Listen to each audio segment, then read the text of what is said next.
Hi friends, நான் உங்கள் Jenny. என்னுடைய வீடியோவை நீங்கள் இப்போ தான் பார்க்குறதா இருந்தால் ஒரு சின்னதாக சப்ஸ்கிரைப் பண்ணுங்க. என்னுடைய வீடியோ உங்களுக்கு பிடிச்சிருந்தா உங்களுடைய நண்பர்களுக்கு ஷேர் பண்ணுங்க. நான் இன்னைக்கு யாருக்குமே தெரியாத ஒரு விஷயத்த உங்களுக்கு சொல்ல போகிறேங்க.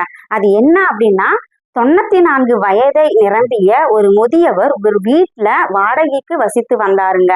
அவரு அந்த வாடகை கட்ட முடியாத காரணத்தினால வீட்டு ஓனர் அவரை திட்டி வெளியே அனுப்பிச்சிட்டு இருந்தாருங்க. அவர்கிட்ட இருந்த பொருள் என்ன அப்படின்னு சொன்னாக்கா, ஒரு கட்டிலும் அவருக்கு ஒரு கொஞ்சமான ஒரு சாமானம் தாங்க இருந்துச்சு. அவரை வெளியே போங்க அப்படின்னு சொல்லிட்டு திட்டி வெளியே அனுப்பி வச்சுட்டே இருந்தாரு. நம்மளுக்கு தான் தெரியுமே, நம்மளுடைய பக்கத்துலயோ இல்ல நம்ம வீட்லயோ ஏதாவது பிரச்சனைன்னா கூடிடுவாங்க நம்மளை சுத்தி இருக்கிறவங்க. அது போல அந்த இடத்துல கூடிட்டு இருந்தாங்கங்க. அவங்க கூடினவங்க அந்த முதியவரை பார்த்து பரிதாபமாக சொல்லிட்டு இருந்தாங்க, ரொம்ப முதியவரா இருக்கிறாரு, கொஞ்சம் அவகாசம் கொடுங்க அப்படின்னு சொல்லிட்டு அந்த வீட்டு ஓனர்கிட்ட சொல்லிக்கிட்டு இருந்தாருங்க. அந்த கூட்டத்துல ஒரு பத்திரிகையாளர் இருந்தாரு. இவரை எப்படியாவது நம்ம போட்டோ எடுத்து நம்ம பத்திரிக்கையில டைட்டிலாக போடணும் அப்படின்னு சொல்லிட்டு பிளான் பண்ணி அவருடைய பேஸும் அங்க இருக்கிற சாமான்மெல்லாம் எடுத்துக்கிட்டு போட்டோ எடுத்துட்டு அவருடைய முதலாளி கிட்ட கொண்டு போய் கொடுத்தாருங்க. முதலாளி பார்த்து ரொம்ப ஷாக் ஆயிட்டாரு. இவர் யாருன்னு உனக்கு தெரியுமா அப்படின்னு சொல்லிட்டு கேட்டாருங்க. எனக்கு இவர் யாருன்னே தெரியாது அப்படின்னு சொன்னாரு. இவர் தான் குல்சார் லால் நந்தா, நம்ம இந்தியாவின் பிரதமராக இருந்தவர் அப்படின்னு சொல்லிட்டு சொன்னாருங்க. வெறும் ஷாக் ஆயிடுச்சு. மறுநாள் பார்த்தேனாக்கா டைட்டிலாக வீட்டு வாடகை கொடுக்க முடியாததால் இந்த 94 வயது முதியவரை வீட்டு ஓனர் வெளியேற்றினார் அப்படின்னு சொல்லிட்டு ஒரு டைட்டிலா போட்டுட்டு பத்திரிக்கையில அனுப்பிட்டாங்க. இதை பார்த்த நம்ம இந்திய கவர்மெண்ட் பார்த்துச்சுனாக்கா அந்த நேரத்துல இருந்த பெரிய அதிகாரிகள் எல்லாம் பார்த்துட்டு, நம்ம பிரதமர் குல்சார் லால் நந்தா அவர்கள் இப்படி ஒரு நிலைமையா அப்படின்னு சொல்லிட்டு எல்லோருமே பெரிய பெரிய ஆபீசர் எல்லாம் அந்த வீட்டு முன்னால காரும் பைக்கும் எல்லாத்தையும் கொண்டு சேர்த்த உடனே அந்த வீட்டு ஓனருக்கு ரொம்ப பயம், ஷாக் ஆயிடுச்சு.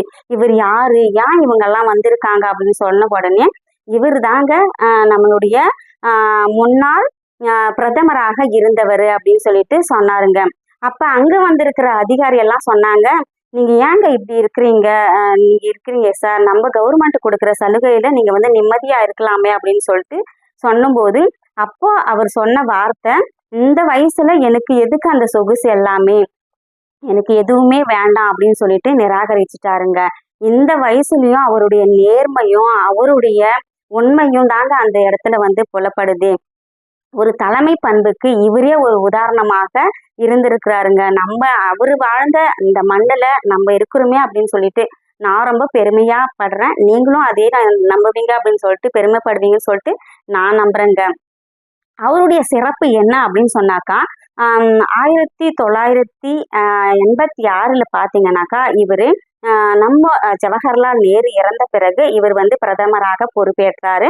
அதுக்கப்புறமா லால் பகதூர் சாஸ்திரி அவர் இறந்த பிறகு இவர் பிரதமராக பொறுப்பேற்றாருங்க. 2 வருடங்களும் 2 முறையும் சேர்த்து 13 நாட்கள் இவர் பிரதமராக இருந்திருக்கிறாரு.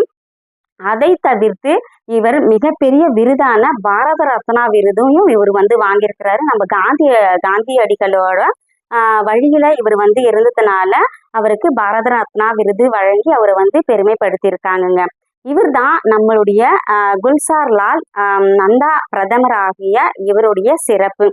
நம்ம நாட்டுல இந்த மாதிரி தலைவர்களும் இருந்திருக்காங்க அப்படின்னு சொல்லும்போது ரொம்ப பெருமையா இருக்குது. ஸோ நீங்களும் ஒரு தலைமை பண்பில் இருந்தாக்கா ரொம்ப நேர்மையாகவும் இவரை போல எளிமையாகவும் நம்ம வாழணும் அப்படின்னு சொல்லிடுறதுக்கு இது ஒரு நல்ல ஒரு உதாரணமாக நான் நினைச்சேங்க. கண்டிப்பா உங்களுக்கு இந்த வீடியோ பிடிக்கும் அப்படின்னு சொல்லிட்டு நம்புறேன். நன்றி, வணக்கம்.